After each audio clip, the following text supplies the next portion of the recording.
wafdi uu hogaaminaya abaanduulaha guutada tobanaad ee ciidamada xoogga dalka Soomaaliya ee gobolka Gado ayaa soo gaaray degmada Baardheere ee gobolka Gado waxaana ku wehelinayay safarkiisa taliyaha cusub ee dhawaan loo soo magacaabay ururka 49aad ee degmada Baardheere. Taliyaha ayaa markii uu soo gaaray garoonka diyaaradaha ee degmada Baardheere waxa halkaasi ku soo dhaweeyay qaar ka mid ah mas'uuliyiinta degmada Baardheere. abaanduulaha guutada tobanaad ee ciidanka xoogga dalka ee gobolka Gado Korneel Cismaan Qorax ayaa salaan sharaf ka qaatay cutubyo ka tirsan ciidamada xoogga dalka Soomaaliya ee ku sugan degmada Baardheere kuwaas oo loo diyaariyay soo dhaweynta taliyaha.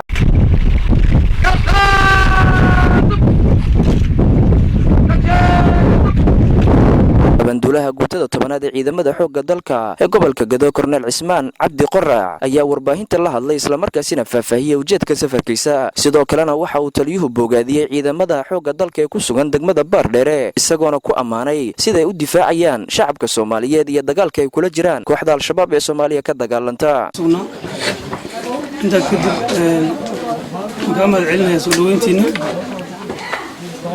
sida maaragtay sharafta badan oo aad noo soo dhaweyseen. waxaa kaloo gamaad celinayaa shaqada badneed oo aad sii hayseen oo deegaanka ay joogtaan iyo waajibka aad lahaydeen maaragtay aad ka gudanayseen iyaduna waan kaga mahad celinayaa. waxaan ku ammaanayaa guud ahaan ururka 49aad shaqada dhaweyd oo aad qabateen oo dagaalkii aad ku gasheen meesha la yiraahdo daar oo cadowgana dhibaato faraha badan lagu gaarsiiyey iyadoo aad u gurmanayseen shacabkii aad mas-uul ka ahaydeen ama aad mas-uuliyaddooda qaateen waajibka in ka saarnaa dhibaatadii lagu hayay iyo caqabadihii iyo culaysyadii saarnaa iyo iyadoo ay ahayd in aad waajib aad leedihiin ka gudanaysaan la dagaalanka cadow. kuwii halkaa ku shiideen ilaahay ha u naxariisto, kuwii ku dhaawacmayna Allah caafiyo. inta kale oo soo harteen rajaynaya in waajibkooda si gudan doonaan anagoo ku ammaanayna mar walba inay shaqada haystaan. cadowgii Soomaaliya dhibaatada uu ku hay waa dareemi kartaan. wax marka lagu soo afjari karo dagaal mar la galay iyo shaqo xilli la hayay ama bil ama sanad la hayay ma ahana wax u baahan in xilli walba loo taagnaado fursadna aan la siinin cadowga saacad walbana lala dagaalamo oo nooc loola dagaalami lahaa ama nooc khiyaanadooda maaragtay looga hordegi lahaa in xilli walba loo taagnaado loo baahan yahay.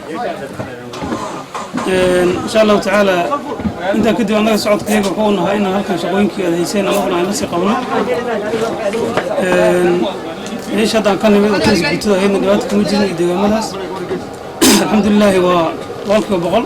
si kastaba ha ahaatee taliyaha safarkiisa ayaa ku soo aadaya iyadoo dhawaan ciidamada xoogga dalka Soomaaliya ee ku sugan degmada Baardheere ay deegaano hoos yimaada degmada Baardheere ay dagaal kula galeen kooxda al-shabaab ee Soomaaliya ka dagaalanta. Cabdirasaaq Al-Cadaala, CNA, Baardheere.